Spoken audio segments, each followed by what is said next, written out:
Čaute poľovníčky a poľovníci. Náš zákazník si u nás na predajni vybral nový prístroj, a to Stellar SQ35L, čiže s ďalkomerom. Tento prístroj má v sebe ešte starú aktualizáciu. My máme ale novú Image Pro 3.0, tak si poďme ukázať, ako ho do tohto prístroja dostaneme. V prvom rade si musíme prístroj zapnúť a takisto si musíme zapnúť aj Wi-Fi, ktorá nám zobrazí heslo. Pri spravovaní s Wi-Fi už predpokladám, že aplikáciu od značky HitMicro máte stiahnutú. Veľmi dôležité je ale heslo z prístroja opísať správne, nakoľko sa v ňom nachádzajú veľké aj malé písmená. Ako môžete vidieť, aplikácia vás sama upozorňuje na to, že máte novú aktualizáciu.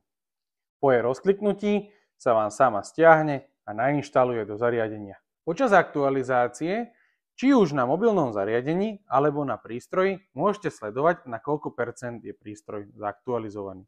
Samozrejme, aktualizácia prebehne až potom, čo sa načíta celých 100%. Čiže ak vy počas aktualizácie vypnete aplikáciu, prístroj sa nezaktualizuje a zostane v pôvodnom nastavení.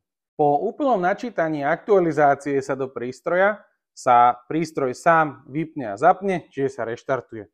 Po opätovnom zapnutí vy už môžete začať sledovať zmeny, ktoré nastali v prístroji po najnovšej aktualizácii.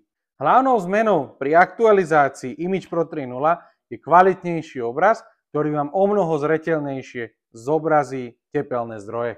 V prípade, že si prístroj neviete zaktualizovať, poprípade hľadáte nový prístroj a hľadáte aj niekoho, kto by vám to celé vedel namontovať, nastreliť a pripraviť na to, aby ste to vy mohli používať, neváhajte nás kontaktovať, nájdete nás na Pekárskej 40 v Trnave.